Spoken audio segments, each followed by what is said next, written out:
अस्सलाम वालेकुम दोस्तों, welcome to my channel horror stories with Shamama. कैसे हैं आप लोग? उम्मीद है कि खैरियत से होंगे। मज़ीद अपडेट के लिए मेरे चैनल को लाइक एंड सब्सक्राइब ज़रूर कर दीजिए। तो चलते हैं आज की कहानी की तरफ। शाम के साये गहरे हो चुके थे।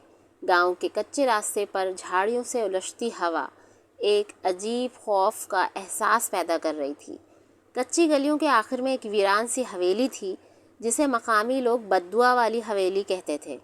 हवेली की मालिक शाइस्ता बेगम एक बूढ़ी और तन्हा खातून थी जिसे बरसों से बे औलाद होने का दुख था। इसके शौहर का इंतकाल हो चुका था और वो हर रोज़ खुदा से औलाद की दुआ मांगती थी। एक रात जब शाइस्ता बेगम अपनी हवेली के अंधेरे कमरे में तन्हा बैठी हुई थी, दरवाजे पर हल्की सी दस्तक हुई। वो चौंक गई क्योंकि बरसों से इस हवेली में कोई नहीं आया था। दरवाज़ा खोला तो एक जवान लड़का सामने खड़ा था।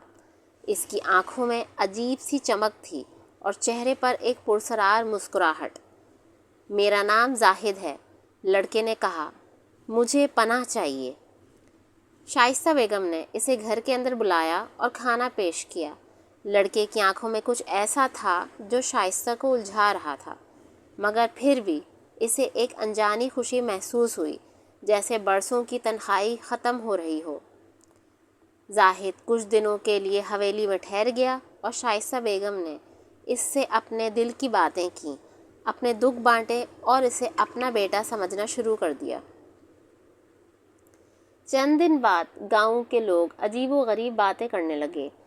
गांव में ये अफवाह फैल गई कि हवेली में कोई नाजायज़ बच्चा पैदा हुआ था और वही अब वापस आ गया था।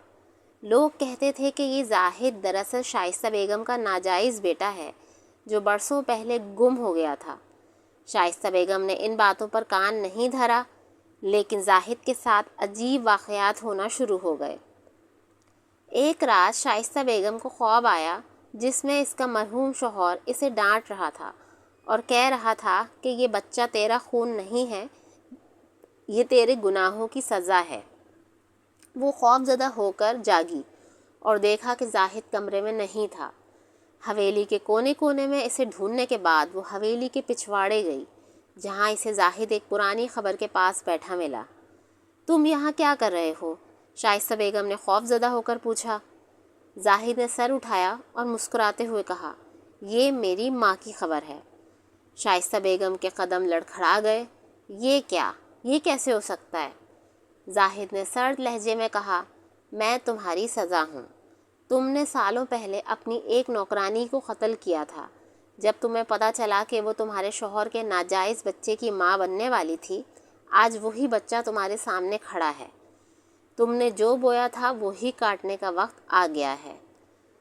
शाइस्ता बेगम की सांसें तेज़ हो गईं। वो पीछे हटने लगीं, लेकिन जाहिद ने इसे पकड़ लिया। अब तुम्हें इस गुनाह की सज़ा मिलेगी। इसकी आंखों में एक अजीब वहशत थी। अगले दिन गांव वालों ने हवेली के पिछवाड़े में शाइस्ता बेगम की बेजान लाश पाई और जाहिद का कहीं कोई नामो निशान नहीं था। लोग कहते हैं कि वो हवेली अब भी बद्दुआ से भरी हुई है, जहां शाइस्ता बेगम की रूह अपने गुनाहों की सज़ा भुगत रही है और जाहिद की पुरसरार हंसी अब भी रात के अंधेरों में सुनाई देती है।